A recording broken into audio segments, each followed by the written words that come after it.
hello, everyone. Good evening, buenas noches, and welcome back to another episode of Los Lobos de la Lucha, your weekly CMLL host show here at BC WrestlePod. My name is Mikey, BC WrestlePod, and I'm going to be holding it down tonight for CMLL, which is a lot of fun. And honestly, I'm looking forward to it. Last week, we kind of took the week off to kind of reset and recalibrate. And now that we are back, we are acting full force into everything. So, of course, I am not truly alone this evening, as of course, I do have our virtual co host, Primo Agent Lo-Fi, who is in the house. So, I appreciate him being here.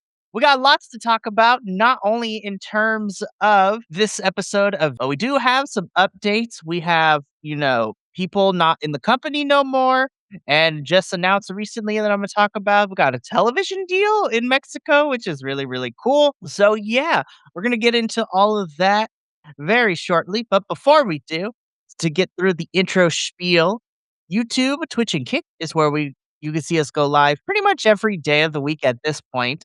But our main YouTube channel houses the edited reviews, so we condense our lives into something more manageable. Those go up 24 hours after the lives do. So this will go up soon. But if you're looking for something more manageable, we do have our social medias at BC WrestlePod where you can interact with us. And that is a fun place because you can see our report cards, you can see clips of our lives, you can see predictions, weekly previews, everything. It's crazy. So this is going to be a lot of fun as well. Ooh, didn't get the matches, but we got who's coming over from the for the MLW CMLL show. Awesome. I'm going to make sure I have that written in my notes as we go through it. So that's going to be fun because we got lots of news to talk about at the end of this show. But we also have merchandise, BC WrestlePod Shop. Wrestle, BC WrestlePod Shop. Fourthwall.com. And on it, we also have a coffee bot. We watch a lot of streaming programs. We pay for a lot of streaming programs and we're doing okay. But if you want to help donate, you can donate to our little coffee bot. That is okay. It's okay. It's at the right end of a form. Awesome. Okay. Definitely going to look at that. So without further ado, that is my intro. So let's get into this.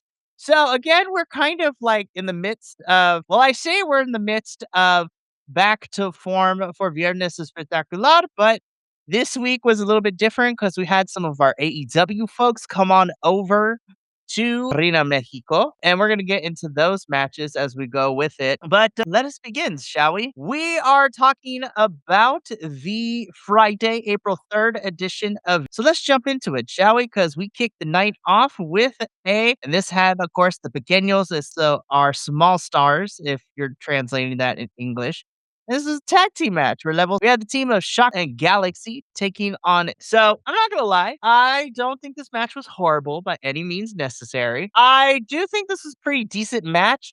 I wasn't extremely blown away by the match. I feel like I'm gonna get in trouble tonight because this episode I had fun, but I was just like, oh, okay. I still had a good time. And I feel like I'm going to be repeating myself a lot during this episode. So I apologize in advance. But back to this match specifically. I thought this match was pretty good, or it was pretty decent. I wasn't blown out of the water like it was, but I do think it was a strong start. I noticed that they are utilizing Shaw a lot, at least in the last couple of weeks. He's been on the shows, so that's pretty cool. It's been a hot minute since I've seen Galaxy, and it's been a hot minute since I've seen so. And you know what? I think that's why I didn't think this match was anything extraordinary either. These same guys have had the same match 6 times in the past couple of weeks. Lol. And I think that's what it is, because I feel like we're seeing the same type of matches over and over again to kind of kick off the show, which I'm not upset about. But like I've seen some form of shockers in the Minoses and Galaxy, and it feels like no pun intended, but we are literally, it seems like we're having a small pool when it comes to so I'm really hoping that we get some variation in the next coming weeks. But yeah, I thought this was fine for what it was. I still enjoyed it. This was a decent opener, but I feel like because we're having a repeat of people continuing to fight each other, that's the annoying part, which I really hate to say, but hey, you know what? It is what it is, right? But let me get my notes right. It would be the team of Shot and Galaxy to pick up the victory here. So I had a good. This was a fine opener. This was decent. But please, CMLL, let's mix it up, shall we? Because I would appreciate that. But moving on, we get into our second match, which was a relevo. I will say the crowd was into this one. Agreed. I think they were. And going into our second match, we do have and this saw the team Capitan Suicide and Jr. taking on the team of Utani Okamura and Shoma Kato, who is brand spanking new to me. This was a lot of fun. I think, again, I'm biased. I think Okamura is a great hand to have as a vet of the sport. Tani is amazing. But I think this match definitely had the fun factor for me personally. I could definitely tell that Shoma still has some things to work on, but honestly, from what I saw of him in this match, I actually do like what Shoma is bringing to the table. And I think with more training and guidance in Mexico, I think he has something to be the potential and do awesome stuff. And of course, I have to give it to the other team as well because Suicida Fukte Jr., I think, also brought a lot of fun to this match. I thought this was fun. Again, I'm biased because I'm a big Utani fan and I do like Japanese style wrestling. And I think Udani is definitely hoping to see him do more this year. But I do think that this carried the energy that we had from the beginning match. And I thoroughly enjoyed this one. I really did. Primo coming in with his thoughts. Fun enough. Thought they had better in them, but Utani looked great as usual and a bit surprised of how good Brillante Jr. looked. I have to agree with you too. Brillante Jr., at least from what I've seen of him, since we started covering CMLL, tends to hit or miss. But I think this was a fun enough match. And it would be the team of Okamura Utani and Shomo Kato to pick up the victory here. And I thought this was a fun enough match. Now, let's get into this next one because I was happy because, listen, I know she tends to be a polarizing figure when it comes to wrestling. I love La Mera Mera. I love Thunder Rosa. I think she is fun. She, as somebody who is a Latino, I appreciate she's always vocalizing and fighting for our community, which I think is super important. But let's talk about this match, right? So in this, we have again, and this was the team of AEW star Miss Thunder Rosa teaming up with Marcela and India Sui, taking on the team of Persephone, Princesa Sukit, and Olympia. Listen, Thunder versus Persephone is something that we're probably going to end up getting. I would not be surprised if that is going to be a summer thing that we get or whenever the next big showing is for the women. But I thought this was a fun match. Also, I know it was weeks ago when she got the title, but shout out to India for getting the CMLL Japan title after, when she was at the Cinderella tournament finals a couple weeks ago back in March. I thought this was a fun match.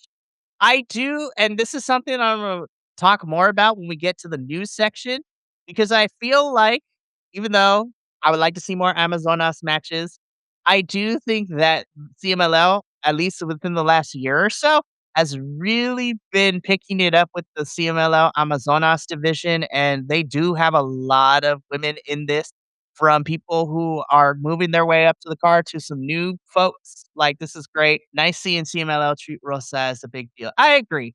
Because her company so yeah. Otherwise, the match was fine, but I'll be waiting to see more one-on-one with Rosa. And I think that's where we're probably going to see more.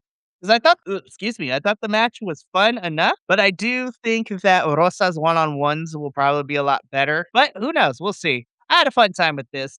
Thunder, Marcella, and India would beat Persephone and Olympia here. And then, of course, afterwards, Thunder Rosa cuts a promo, and to nobody's shock, because it was already kind of lurking in the news earlier in the week. But Thunder Rosa, like her AEW compadre, Claudio Casting, announces, and she has signed a dual contract with CMLL. So Thunder Rosa not only is still part of AEW, but now she is contracted and now part of the Amazonas division in CMLL. So I'm looking forward to more one-on-one matches with Thunder, and it should be a fun time.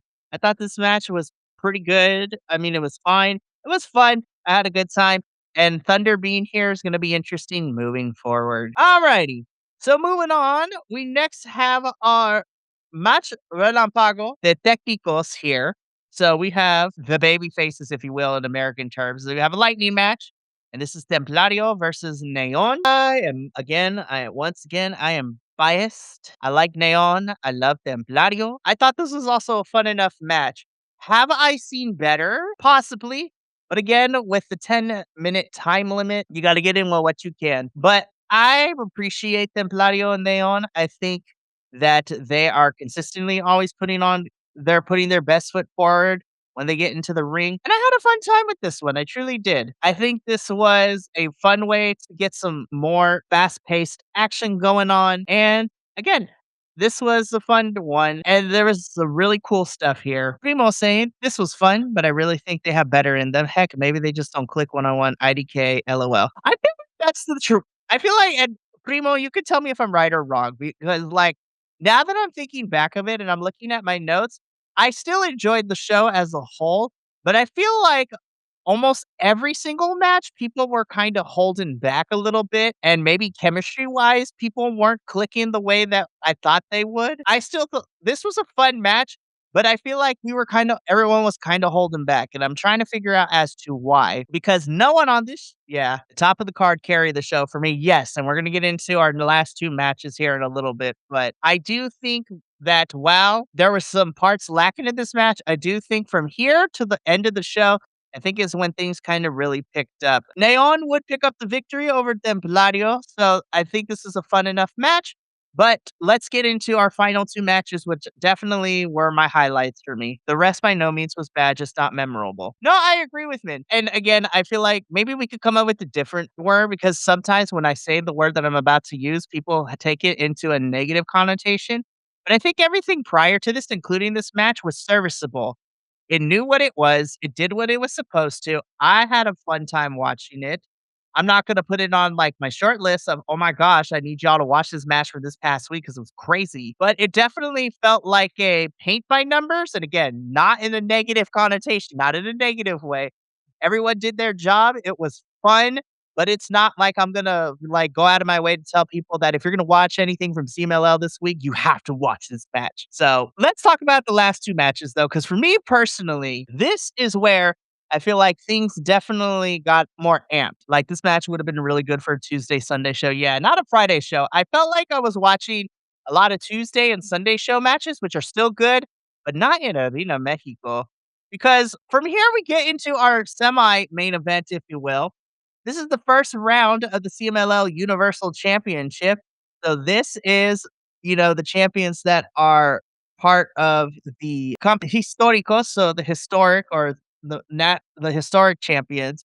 So of course this is Mascara versus Flip Gordon versus Averno, and blast with this one. Exactly. This was a Dorada showcase, and he freaking delivered. I'm so happy that this 23-year-old is doing great things. This was a showcase for him, and he's fantastic. I gotta chuckle out of watching Flip be more rudo, like tearing at Mascara Dorada's mask, working with Averno a little bit. Also, kind of not working with Averno either. So this was so much fun. Mascara Dorada definitely showed up and showed out. He was told, "Hey, I need you to do the thing," and he did all the things. I think this was a lot of fun for him, and this definitely was a showcase. And based on what we've seen of him, having him pick up the victory here and moving on to the finals is great. I'm looking forward to that, who he's going to end up facing after this Friday show. But this was a really fun one. Mascara Dorada definitely showed up and showed out. Flip Gordon and are also great in this match too. But Mascara Dorada wins here, and he will be moving on to the finals, where he awaits the winner of this upcoming Friday's match of that phase to see who he's going to face. This was great. I had a good time. Definitely brought the energy out of it with me. Now let's get into our main event for this week, which was for the AEW World Trios Championship. So we have Jet Speed and Mystico, the AEW Trios champions, taking on, I have to say, the Don Callis family because thanks to a social media promo from Rocky Azucar Romero, Theodore Jr. is apparently now part of the Don Callis family, which now brings the total to like 17 people, which is like crazy. But Jet Speed and Mystico defended the titles against Hechicero Volador Jr. and Arez, aka El Clon, which is great. And on his schedule right now is absolutely insane. He's probably topping Mystico this year for the most matches. So I'm gonna talk more about it, but like Musk is gonna be everywhere. I mean, tonight he was in Canada, for Dynamite to face Tommaso Ciampa. He's going to be in Vegas, not only for the CMLL show in Vegas, which I'm going to talk about that card too, because we got the full card for that one. But he's also going to be at MLP's Multiverse, where him and Amazing Red will be taking on the Rascals, which is going to be insane. And yeah, so more on that later. But let's talk about this match because this was technically the second title defense for Jet Speed and Speedball Mike Bailey.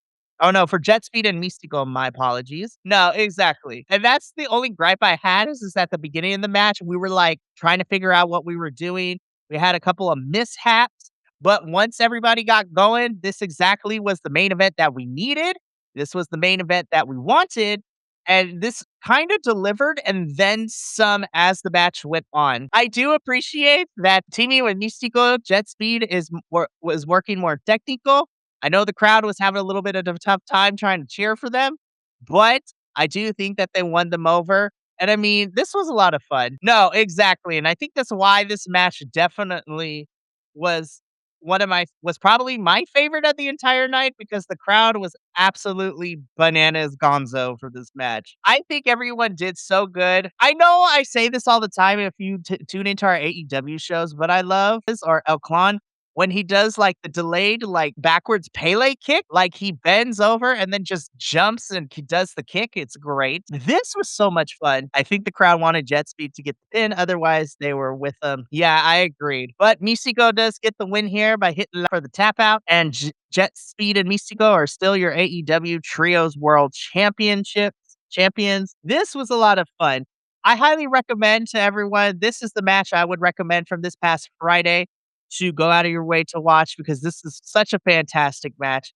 And this was certainly a lot of fun. And yeah, I can't say I like more more things, please. So this is gonna be so fun. But let's get into a preview of what's to come for this Friday's episode of so that's gonna be a lot of fun. And we have some fun stuff coming up this week. So let's give the rundown and then we'll talk a little bit about our news section. And Primo, you can give me your thoughts on everything. Absolutely. That main event from this past Friday for the Trios Championships for AEW, please watch that match. Definitely check it out. It's great. I'm thinking maybe, I wonder if I should do like at the end of the week, like here are the matches that I would have recommend to people throughout the week to kind of give people a glimpse if they, of everything. Anyways, also, Primo, I forgot to message you this, but I am almost done writing the script for the Irma Gonzalez video that I want to make, and I'm going to start filming it soon. So I'm hoping that video comes out at the end of the month. So stay tuned for that because I'm looking forward to that one. And thank you for your help, by the way. That was fun. But let's get into previewing this Friday's episode of Viernes Espectacular. We are starting things off with a primera. So this is going to be the team of Max Star, Futuro, and Valiente Jr. taking on the team of Guerrero Maya Jr., Raider, and Concebrero. So that should be a fun opening. I appreciate it. I'm not the most technical person, but you're just gonna watch me talk about it. So I'm hoping that helps. And I'm gonna have pictures, hopefully.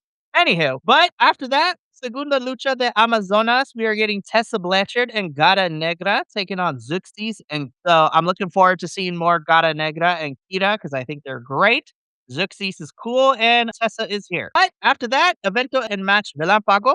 So we are getting Star Jr. versus Elva. So that one should be fun as well. Then in the Lucha semi, we are getting Atlantis Jr., Flip Gordon, and Espin taking on the team of Defunto, Barbosa, and Roja. It's been a hot minute since we've seen our lovable zombie and, two-thirds of Galeon fans. So happy to see them back on my screen. But then in the main event, we have the Segunda Fase 2026. And these are all the companies participating in this one.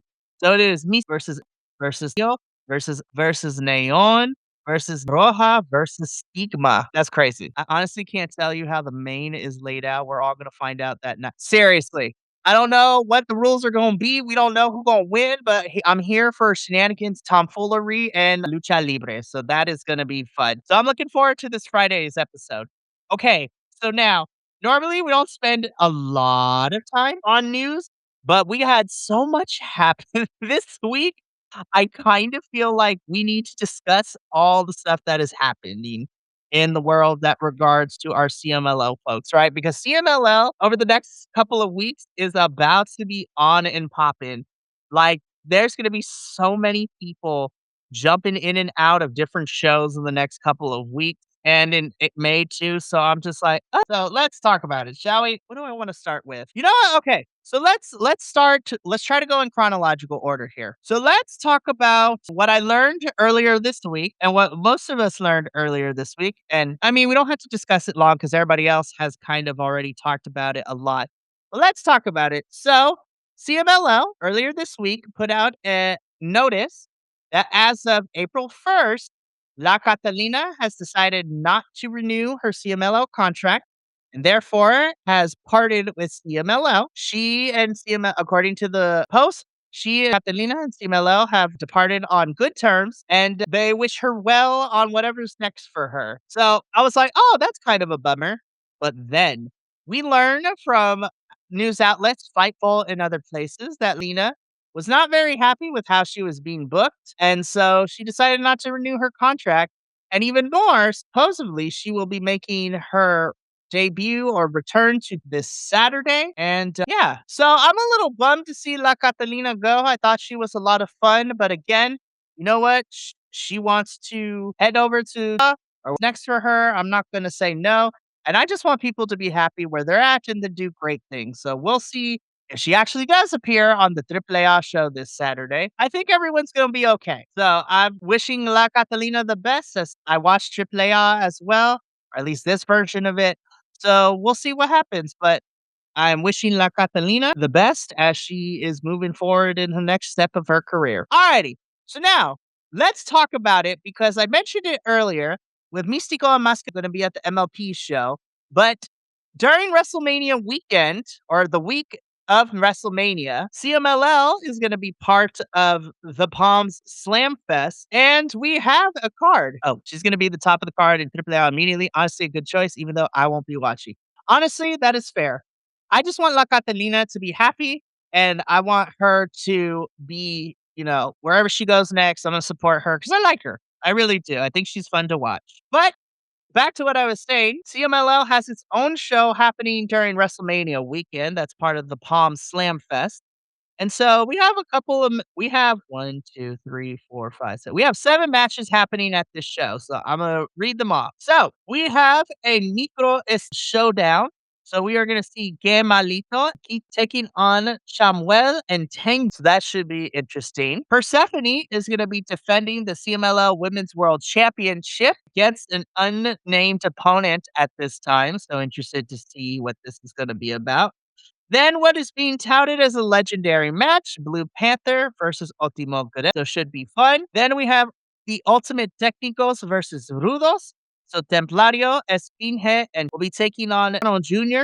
and Barbosa. So that should be a fun match. In a high-flying spectacle, it is Máscara Dorada and Neon taking on Flip Gordon and Capit. Then in a Power versus Legacy, Claudio Castagnoli taking on Atlantis Jr.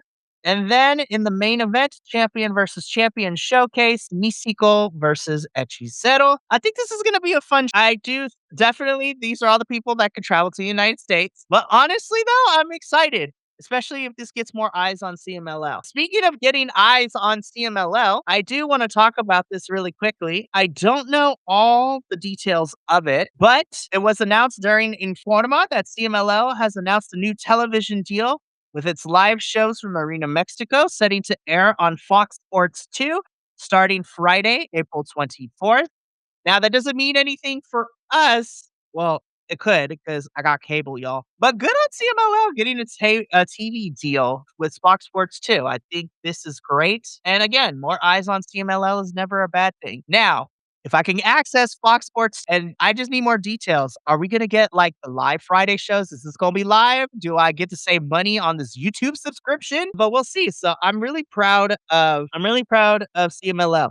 So this is going to be a fun one for sure. And then finally, let's talk about this really quickly. Primo, you brought it up earlier that while we don't have the matches quite yet, we do have the stars that are going to be appearing for the show. I assume that's Mexico only, and Isto may have to warm up to be. Yo, facts. Let me tell you, Primo, VPN is a lifesaver, especially like I know I'm a mark because I watch WWE, but let me tell you that VPN is a lifesaver because I'm not paying for extra subscriptions for this. So once we get more details, I'm like might have to get the VPN again and watch that. So it should be fun. But getting into all of this really quickly, let's talk about coming up on May 1st, we have the second annual CMLL versus MLW show. And while we don't have the matches, we do have people coming down. So that should be fun. So I also assume they won't air full shows. They'll heavily edit it like, boo! Anyways, we'll figure all that out when we get there. So coming to Arena Mexico for the CMLL and MLW show, we have, of course, Miss Shotzi Blackheart, which should be a lot of fun. Trevor Lee won, so that should be a fun one. Donovan Dijak, so Dijak is coming back, unfortunately. Bishop Dyer is also going to be here, which is okay, I guess, which I'm not mad about, but it is what it is. So we also have Diego Hill, who I'm excited to see. So this should be really, really fun. Kushida is also going to be here in the building, which is going to be a lot of fun, which should be a good time as well. Newly signed MLW, Lady Frost. I'm excited to see Lady Frost come back down to Mexico. So that should be Sunday. That would be a fantastic time. And that is all of our stars so far from the MLW side of things who are going to be coming to Mexico to have some matches with CMLL. So that should be a lot of fun. I'm looking forward to it. I think it's going to be great. So should be really, really fun. I'm just hoping Sunday show matches pop. That would be crazy. I would love to see those. I'm not even gonna lie. But that's gonna be it for our show. Yes, that's it for our show this evening. Primo, thank you for being here this evening. I'm hoping that next week I will have Papa also back at least. But until then, we got some stuff to wrap up the week. Tomorrow, I will be back here. I will be going from Lucha Libre in Mexico. And I will be going across the pond to the UK because I will be here tomorrow night to cover Progress Wrestling, Chapter 192, Cause and Effect, which should be a lot of fun. Then Friday is our go home show for TNA. And then on Saturday, we will be having a live watch along of TNA Rebellion. So looking forward to have a fun remainder of the week. That's going to be it for us here tonight. Thank you so much for tuning in. From all of us here at BC WrestlePod to you at home, remember, take care of yourself, love one another, stay iconic, and more importantly than anything, you always deserve to finish your story. We'll catch you next time, but until then, until next time, peace. Thank you so much for tuning in to another Vibe Tribe production. What's gonna happen next time? Well, you're gonna have to tune in to find out. But until then, remember, take care of yourself, love one another, and as always, make sure that you keep the good times rolling. Thank you for being here, and we'll see you next time.